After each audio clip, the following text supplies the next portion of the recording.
Right, so let's try this one last time. You can see here that we are sampling, we have the temperature, the pressure, and the light levels coming in. Here we can see that we're flushing to the SD card. We're flushing to the SD card every 60 seconds, and we're sampling every 10. If I then pull over, as you can see on the other camera, we currently have the wrong date and time, so that can be fixed in the terminal, and we'll just update that now, and the date and time has been fixed. So there you can see we now have date and time done.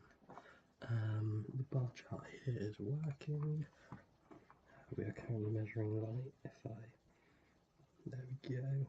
See that that's just gone up. If I bring it out, this handy bit of tape, you can see that we've gone right back down. I now put the buzzer on. It will trigger on the pressure in this room, and there we go. So the buzzer's working as well. I can change the thing, so if I type select and T, we're now displaying a temperature. On the next cycle we'll be displaying temperature. I'm just going to turn that one off now. So now displaying temperature 17, so yeah, about there. What other ones have we got? We can turn the sampling off with the sampling off command. That's there, so sampling's now turned off. While that is doing it, it's a good idea to flush the buffer, and the buffer's now manually flushed. If I now go ahead and turn the sampling back on, we can see that we're sampling again. Sampling is done in the main.ccp here with sample data.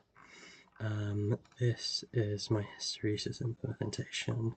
I should have used a switch case. I in fact do use a switch case further on for the bar chart, which is up here, up above it.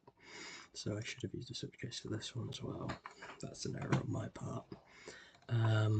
Bar chart.ccp. You can see here, taking in a number, quantifying it, and then getting the values depending on the red, green, and blue sections.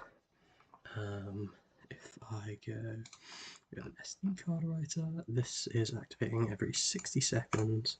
We are writing all of the buff, all of the stuff in the mailbox to the SD card, and that's working pretty well. I'll include a clip at the end of this video just showing that it's printing in a human readable format. Now the serial commands is my least favourite bit. I've got basically, if I go to the header file, I have different commands for different parts of the serial stuff. If we jump ahead into this one, you have initialize, which is just initialization. That's only ran at the start.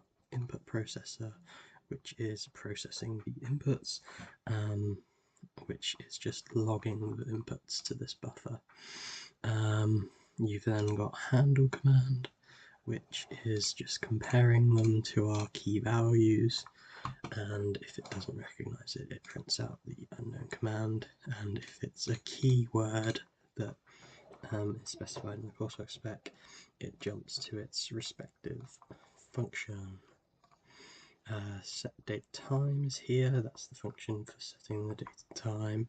This is the function for the flush buffer, which is the same as the SD card writer. This is the function to select TP or L. It basically changes this current bar chart parameter to either temperature, pressure, or light. And we have a toggle sampling, which just turns a flag on and off. This flag can be seen at the top of main here, and it's just turning it on and off and sleeping it. That's pretty much it. And other stuff in main is the handle alarm. This is unchanged from what I was given, and the CD unchanged from what I was given. And the main just consists of calling functions, and the while true just consists of rerunning functions. As promised earlier, here I've used this one quite extensively, so it will be at the bottom, but there you go, just to match up with what was displayed on the board, and it's printing all of it in a human readable format.